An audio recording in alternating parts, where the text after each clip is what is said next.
Hello all, welcome to the fourth lesson of this course called Solve Aptitude Problems Easily. In this lesson, I'm going to introduce you to a speed called as the 100 km/h speed, or it can also be called as the aptitude speed. I know you might be wondering that what is the speed all about, isn't it? I understand. Don't worry, I'm going to explain about this concept of the 100 km/h speed in detail in this lesson. For now, understand that this is the speed that you need to maintain while solving problems in an aptitude test. Though the unit kilometer per hour may confuse you, don't worry. By the end of this lesson, you will definitely be convinced with this concept. The term 100 km/h is not about distance while solving aptitude problems. It is just an analogical term that I've given to make you understand the speed level that you have to maintain while solving aptitude tests. If you don't like the name, the 100 km/h speed, then you can also call it as the aptitude speed. Now, to help you understand the 100 km/h speed better, let me take an analogy. This analogy is all about an accident. Please note that this is not a problem statement to be solved. It is just an analogy to explain you the importance of speed. Therefore, it is not necessary for you to get into any sort of problem solving mode. So be happy. Having said that, let me start with this analogy.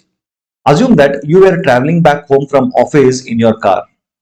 On the way, you find a bike rider lying on the road with complete blood-stained clothes and his bike fallen and blood everywhere. You can also notice that the bike has been severely damaged. Out of curiosity, to know what would have happened, you stop and step out of your car and move towards the rider to only find that the rider has met with an accident and he wanted immediate medical help. You being a person with helping nature, you will decide to take him to a hospital that is 30 km far from the current place. Without thinking much, you put him into your car and start driving towards the hospital. I hope you have understood the scenario. Let me repeat it once again. In this scenario, the rider needs immediate medical attention and also the hospital is 30 km far from the current place. Now, the question is, how fast will you drive so that you can reach the hospital on time and save the rider's life? If you have understood the scenario, then let's get into the analysis mode. There are various levels of speed in which you could possibly drive your car. For the sake of this analogy, let us take up 4 different speed levels that you could possibly drive, and later we shall come to a conclusion as to which is the right speed that must be taken in order to save the rider's life. Okay, let's start. In the first scenario, assume you are driving the car at a speed called as below normal level speed. That is, assume you are traveling at 20 km/h speed. This is the speed at which even a bicycle can overtake your car. It means that at this speed, you may take more than 1.5 hours approximately to take the rider to the hospital. And this is not at all accepted because the rider needs immediate medical help and there is no time to be wasted, isn't it? Therefore, a 20 km/h is definitely not the right speed level for the given accident scenario. But one thing you must keep in mind that while you start the car, it would initially start with a 10 km/h and then you gradually increase it to 20 km/h and then again eventually you will speed up the car to the required speed. It means to get the entire car system ready for moving at greater speeds, you need to start it with 10 to 20 km/h and only then gradually increase its speed. Also, this is the speed needed to build the right equilibrium of all the interrelated systems of the car before we can reach our needed speed.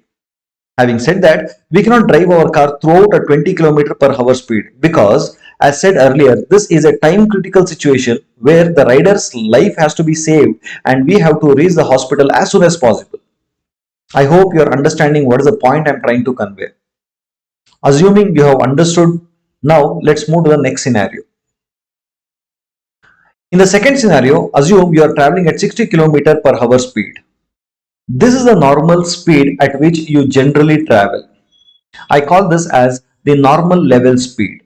This speed is generally maintained when you are not in a hurry to reach your destination. At this speed, you will follow all the traffic rules like following lane discipline, making way for other drivers, and also acknowledge traffic signals promptly. At this speed, you generally feel very relaxed. But this speed is not the ideal speed for our accident scenario because there is a life to be saved. For that, you have to reach the hospital as soon as possible. Therefore, during critical situations, normal speed level will not work. Now, let's move on to the next scenario. Understand that during time critical situations, like the accident scenario that we are currently discussing, breaking few traffic rules safely will not hurt. Rather, it is good because it may save a life. That is what ambulances do, isn't it? In this third scenario, assume you are traveling at 100 km per hour speed. This is the above normal speed where you have decided to ignore few traffic rules safely, maintain higher speeds than usual, and you are not ready to relax. This is because you have a goal to be achieved within a specific defined time or even lesser. Therefore, during such critical situations, above normal level speed will work wonders. This is what I define as the 100 km per hour speed where you can achieve your goals faster and safer. So, before concluding, let us also see the next level speed. In this fourth scenario, assume you are traveling at more than 100 km per hour speed. This is a speed that I call as the super fast speed level or the dangerous speed level. At this speed, you have no control of yourself and you have no idea about what you are doing. In this scenario, your anxiety levels are too high, and while driving, you may put yourself, the rider, and others' life on road in danger. Therefore, in order to save a life, you may put many lives into risk and may cause irreparable damage. Therefore, during critical situations, super fast speed level will not work. In fact, super fast speed level may be used only if you are a professional racer driving on a racing track. Else, you must completely and always avoid being super fast on road. So, what's the conclusion? Now, after analyzing all the four scenarios, we can easily conclude that during time critical situations like the one in accident scenario that we are discussing, the best speed to be maintained is the 100 km per hour speed, where even by breaking few traffic rules safely, we could save a life, isn't it? This is the analogical speed I want you to use while solving aptitude problems too, while taking up an aptitude test. Now, let me show you different speed levels of candidates during an aptitude test. I will keep these analogical speed examples that we are discussing now to explain you about the different speed levels that students go through while solving aptitude problems in an aptitude test. So, let's move on to the next slide. As usual, in the first scenario, you are in the below normal speed level. This is like the 20 km per hour speed level that we discussed earlier. During this speed level in the aptitude test, candidate wastes lots of time by looking at the beauty of the question paper, looking at others to check how others are feeling, sharpening your pencils, searching for a question that your senior told which will definitely appear, and etc. At this speed, during your aptitude test, you will easily waste 15 to 20 minutes of your time by doing unnecessary activities. By wasting 15 to 20 minutes at this speed level without your knowledge, you have actually lost the aptitude race. Therefore, this 20 km per hour speed level must be avoided while actually taking up your aptitude test. Now, let's move on to the next speed level. This is a speed level that I call as normal level speed or normal speed level.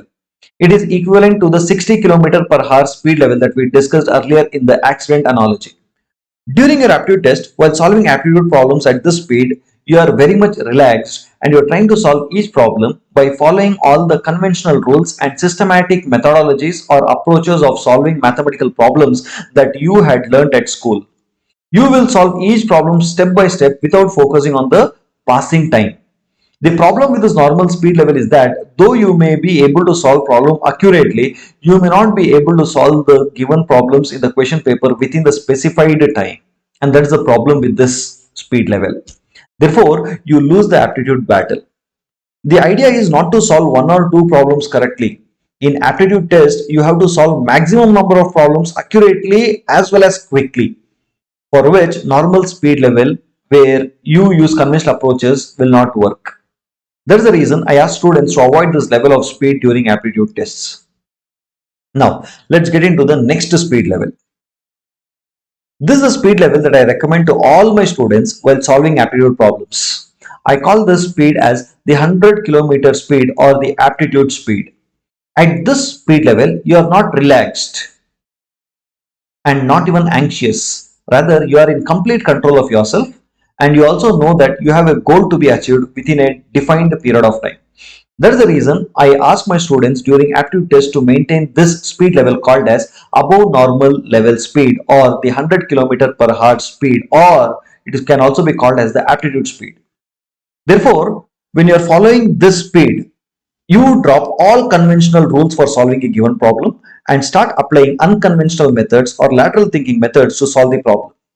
At this speed level, your brain would be set into the lateral thinking mode to solve aptitude problems. The advantage of this speed is that you save time. You can solve more problems accurately and quickly by saving more and more time. Therefore, while solving aptitude test, this is the speed level that you have to maintain. Now, before concluding, let us also understand about one more speed level that I have explained in the next slide. This is the speed level that I generally have observed in candidates during the last 30 minutes of the aptitude test. I call this as the super fast speed level or the dangerous speed level.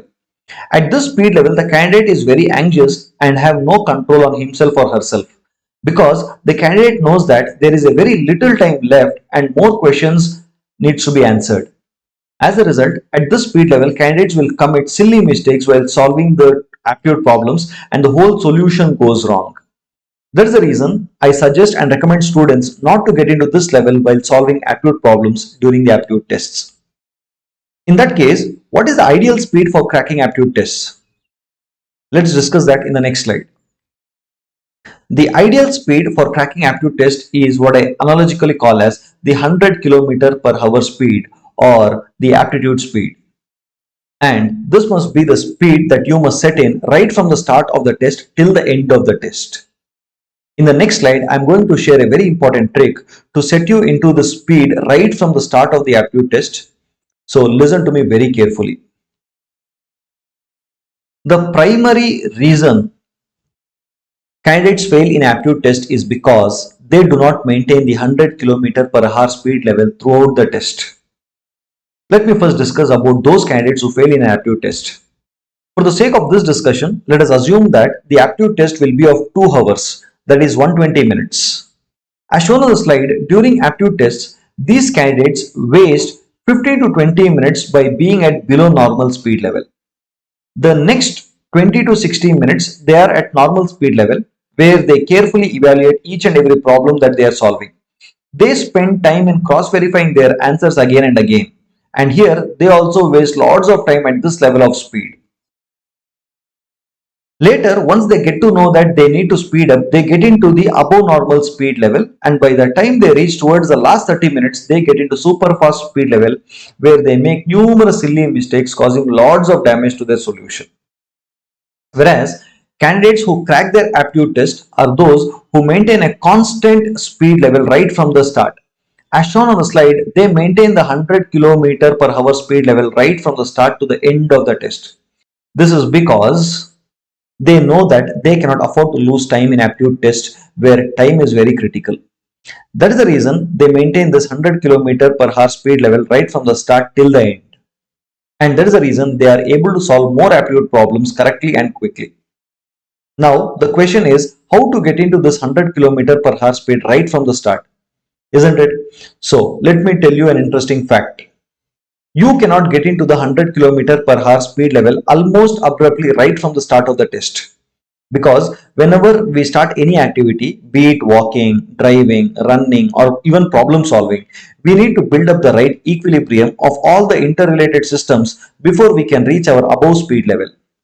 And that is what people call as warm up. Can you recall during a sport, usually the players would do a warm up before the actual game starts? This is because they want to start the game with the above normal speed level already set in within them. They know very well that they have no time to waste during their game. Therefore, it means when they have already started the game, they should have been above normal speed level already set in within themselves. To explain this principle, let me give you an example. Have you observed how the train starts from rest to full motion? It starts by slowly moving ahead, where it gives some time for the entire system to get into an equilibrium, and then gradually increase its speed and finally gets into its natural speed. This I call the speed transition principle. This is not just with the train, it is the same with any vehicle or in fact with any activity. So what am I trying to tell you? I'm trying to tell you that while sitting for an aptitude test to solve aptitude problems, you need the mindset of the 100 km per hour speed level, which can only be achieved by starting at below normal speed level and then gradually getting into normal speed level and eventually picking up with the 100 km per hour speed level. Therefore, like the sportsman, you too must not waste time during the aptitude test while gaining the momentum of 100 km per hour speed mindset. That is, you must begin to solve aptitude problems or begin the aptitude test with 100 km per hour speed mindset already set in. It means to get you into this mindset, you must have done a warm up even before the test starts. In simple words, just before the test starts, you must have already attained the normal speed level mindset, and by the test starts, you must be prepared to solve the problems at the 100 km per hour speed level right from the start to the end of the test. In this way, you will not waste any time during your aptitude test. Now, the next question comes to your mind is that how to set our mind in such a way that by the time the aptitude test starts, our mind must have been set to the 100 km per hour speed level, isn't it? Don't worry. I am going to give you two important suggestions to do that. Firstly, you must understand that there are two factors that determines how fast you can solve a given aptitude problem. They are how fast can you read and analyze the question or problem statement. Second, how fast you can mathematically solve the given problem. Therefore, here is my super cool trick to get you into the 100 km per hour speed level by the time you begin solving your aptitude tests. Just half an hour before the aptitude test begins, please do the following. First, take any book or newspaper that you haven't read before and start reading a chapter or an article that least interests you for about 15 minutes at a high speed level. Second, start thinking of a series of mathematical problems or calculations and start calculating the values mentally. Give more emphasis to speed and approach rather than accuracy. By doing the above two activity, just half an hour before the aptitude test begins, your mind would start moving from below normal level speed to normal speed level, and it is now set into the motion to solve aptitude problems with the 100 km per hour speed level. Now, did you understand how to set your mindset to solve problems at 100 km per hour speed level throughout the test? I hope you did. Having said that, just to test how good you are at mental calculations, can you solve the mathematical questions that are given on the next slide mentally and in just 1 minute? I'm just trying to give you a time critical situation. Let me see how you can actually solve that. Don't worry if you're initially finding it difficult, but please try to do it yourself honestly. I'm going to later show you how to do it using unconventional methods in the upcoming chapters. I know you're waiting to end the session and go do some other work, but please listen to me. Don't go away. Just try doing this exercise. I bet you will realize something about yourself by doing this activity. Hope you're doing it. That's all for this lesson, and I hope you really enjoyed this lesson. Please feel free to post your opinions and comments in the comment section below. I'll be very happy to read those. And if you're watching this on YouTube, then please do not forget to like, subscribe, and click on the bell icon so that you don't miss out on any of my new updates on aptitude and problem solving. Having said that, meet you in the next lesson. Until then, take care. Bye bye. Love you all so much.